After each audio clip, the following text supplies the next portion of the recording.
Hey guys, today we're going to do our possibly first of many tabletop reviews. I'm filming on my Contour now because it has a lot clearer definition than the cam on the Mac. But today's review is going to be about the VFC Laser Light PEQ 15. I got this at my, I guess you say, local airsoft shop. It cost me $80 and they had a sale, so I actually got a pretty good deal. When you first open the box, first thing you're going to see is your PEQ box. And it has its battery installed. You can get a pressure switch, a sticker sheet, and the manual. So the most important part of the manual, in my opinion, is it shows you exactly where all stickers go. As you can see, there are 3A stickers. I currently have the green one on mine. There are one B and C sticker, which go right here, and then there's one D sticker, which goes on the bottom. Please know that this does not come, the marker does not come on it. That is a kind of miserable attempt at identification number. So, I'm pretty sure the sticker sheet is universal per color you get. I haven't confirmed it, but I'm pretty sure at least. And then the manual is in pretty simple English. It goes over, don't look at the laser, here's how everything goes together, here's how you put the battery in, use the adjustment knobs, work the pressure switch, select what mode is on, and then select, just, make sure, you can actually move this off to get the real light, and etc. Moving on the actual box, it has a pretty cool feature. First thing, like all PEQ boxes, has this manual button switch. It's kind of a hard press, but you will hear it, and then it's permanently on and off. It's not too bad to do with a gloved finger, but it is a kind of a weird push. You will hear it click. The pressure switch is pretty simple. It just goes in like so. It really stays in there, and it runs it like so. So going over different modes, you have AL, O, nothing, AL, DL, AH, IH, and HD. The IR would be here, however, this is the off button. Nothing happens when you have this on.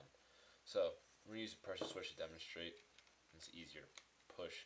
AL mode is laser. O is off, nothing happens. Next to click up is the light. Now the light is pretty good. It does no justice with it when it has the cap on, but when you take the cap off, it actually is a pretty good light. It'll definitely not, well, it'll make your opponent kind of distracted enough to not notice where your actual barrel is, but it's not going to, straight out blind anybody. Next to click up is AL again. It's just a laser.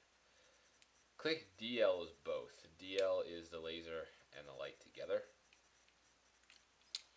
And then AH doesn't actually click because it doesn't do anything unless you bring it all the way down here, which will then put on your laser again. So me personally, I always just run it right here at AL. It's the easiest thing to do because if I ever actually do need to go to a light, I can just go there. The one thing I like is that it's very definitive clicks per section. That's really good for me. I like that, so I know actually which one I'm on. And the button is very distinctive click as well, though it's a little bit harder to do. To mount it, all you do is unscrew this all the way and then kind of push this on. It should drop right on your rail system and then tighten this down with a flathead. I personally use this one out of a Swiss Army knife because it's always on my rig. The other thing too is the battery goes in here. All you have to do is unscrew it and just drop a CR123A in, and it's good to go. You can adjust this laser anywhere you want, however, understand that the adjustments directions are inverted. So if I turn it this way for right, it actually does go left. If I turn it this way for left, it goes right. So that's one thing to note. Same thing for the up and down, and so these two are for laser, and these two are for the flashlight. That's really all there is to it. It's a really solid box. It can't fit your battery, so if you guys are buying this as a battery storage device, this won't help you. This is all one solid unit.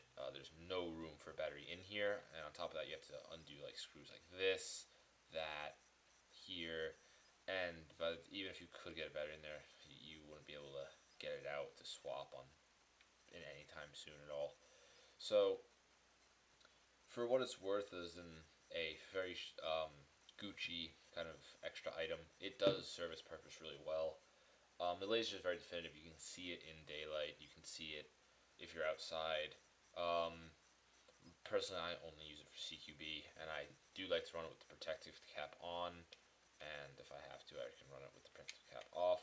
The flashlight I don't really ever use, but if I do, I just flip the thing off to like read a document and put it back on. And they're very nice about going right back to where they should be, too. It's not really any hassle. So this has been a tabletop review. Let me know if you guys like this kind of camera angle. It's a first for me. And if you like it, then I'll keep it like this and do more gear reviews and maybe build videos and tech tutorials, but it all depends on what you guys like. So subscribe for some cool stuff coming up in gameplay footage and maybe a few giveaways here and there. So this has been Airsoft Man 12338 signing off.